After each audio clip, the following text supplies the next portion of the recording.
Class fourth, good morning. हम पढ़ रहे थे चैप्टर 14 डायरेक्शंस एंड मैप। आज हम पढ़ेंगे इसके अंदर डायरेक्शंस के बारे में। We know that there are 4 cardinal directions. जैसा कि हम लोगों को पता है कि 4 दिशाएं होती है। ठीक है, कौन कौन सी? नॉर्थ, साउथ, वेस्ट और ईस्ट। ठीक है, इसके अतिरिक्त अन्य दिशाएं भी होती है। ठीक है, जैसे देखो यहाँ पर कि आपका ये नॉर्थ और ये ईस्ट है, तो इसके बीच वाली जो दिशा होगी उसको क्या बोलेंगे हम लोग? North east. ठीक है, इसी तरह से ईस्ट और साउथ, इन दोनों के बीच की जो दिशा होगी उसको हम क्या बोलेंगे? South east. ठीक है, इसी तरह से हम यहाँ पे आ जाते हैं इस साइड वाले में, नॉर्थ और वेस्ट, इसके बीच वाली दिशा कौन सी होगी? North west. और फिर इधर नीचे आ जाते हैं, वेस्ट और साउथ के बीच वाली दिशा, ये कौन सी हो जाएगी आपकी? South west. ठीक है, और दिशा जो है, ठीक है, उसको फाइंड करने के लिए, ठीक है, कौन से इंस्ट्रूमेंट का यूज़ किया जाता है? कंपास का। ठीक है, तो compass is an instrument that is used to find directions. तो कंपास की सहायता से डायरेक्शन को ढूंढा जाता है। ठीक है, तो कंपास क्या करता है? हमें दिशा ज्ञात करने में हमारी सहायता करता है। ठीक, फिर इसके बाद में लैंडमार्क्स। लैंडमार्क्स क्या होता है? ठीक है, landmarks are place that help us to reach destination. कि जो लैंडमार्क्स होता है वो किसी स्थान पर पहुंचने में हमारी क्या करता है? मदद करता है। Some of landmarks are a cinema hall, a place of worship, a market or the near metro stations. तो लैंडमार्क्स कौन कौन से होते हैं? या कोई सिनेमा हॉल हो, या कोई मंदिर हो, या कोई मार्केट, या पास में कोई मेट्रो स्टेशन हो, ये सब क्या है? लैंडमार्क्स है। ठीक है, name any 2 landmarks near your school. आपको 2 लैंडमार्क्स के नाम बताने हैं जो आपके स्कूल के पास में हो। ठीक है, कोई लैंडमार्क्स। ठीक है, जैसे मान लो कि आपको किसी स्टूडेंट को जो नया नया आया है उसे बताना है कि आपका स्कूल कहाँ पर है, तो आप क्या लैंडमार्क्स बताओगे? कि मंदिर के पास में, या मेट्रो स्टेशन के पास में, या वो सिनेमा हॉल के पास में। ठीक है, फिर इसके बाद में नेक्स्ट आता है स्केल। स्केल को हम हिंदी में बोलते हैं मापनी। जो हम लोगों ने पहले बात करी थी कि जो मैप होता है वो किसी स्थान का एक क्या होती है? ड्राइंग होती है, जो कि एक स्केल से बनी हुई होती है, जिसे हम क्या बोलते हैं? मापनी बोलते हैं। Scale of A map is the ratio between the actual distance on the ground and the distance shown on the map.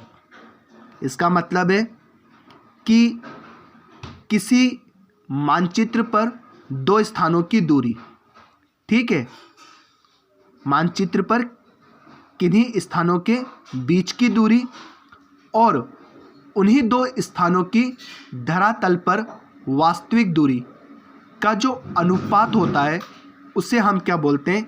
Scale कहते हैं।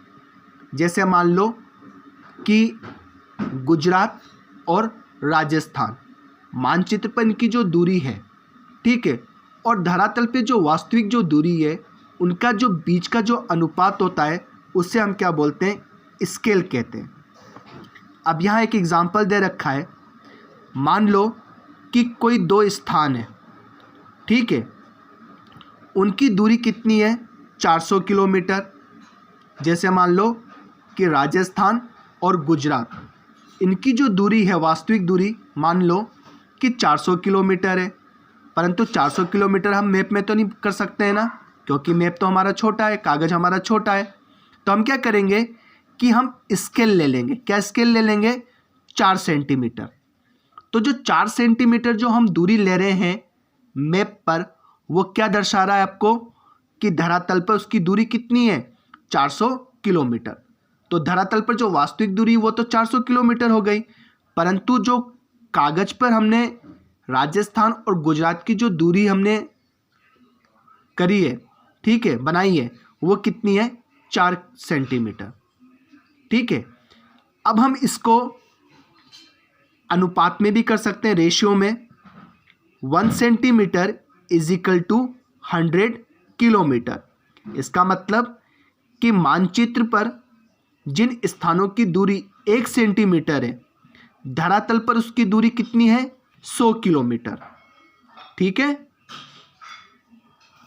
The scale is always given in the corner of the map.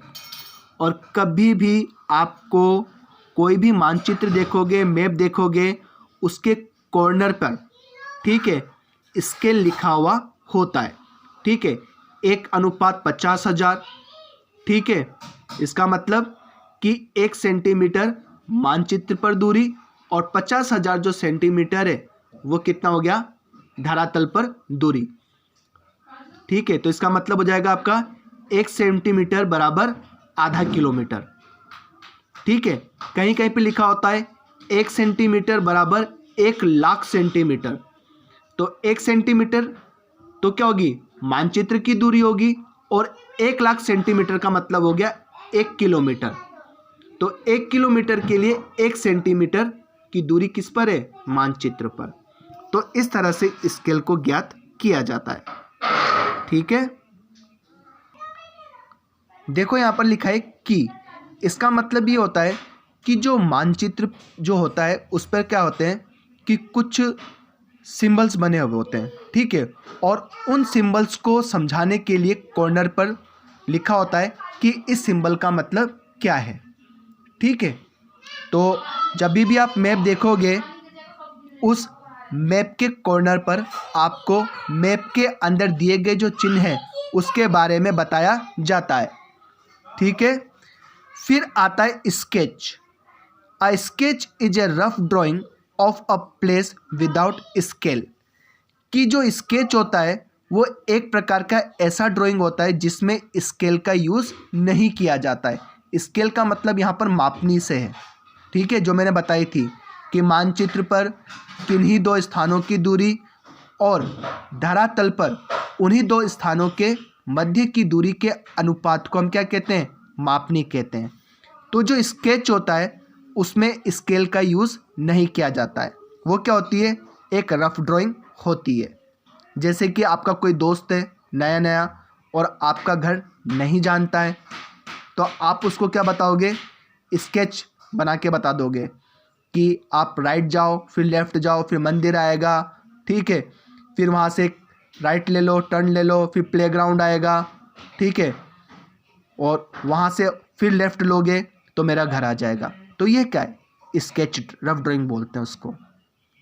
ठीक है, इसी के साथ हमारा chapter समाप्त होता है। Have a nice day.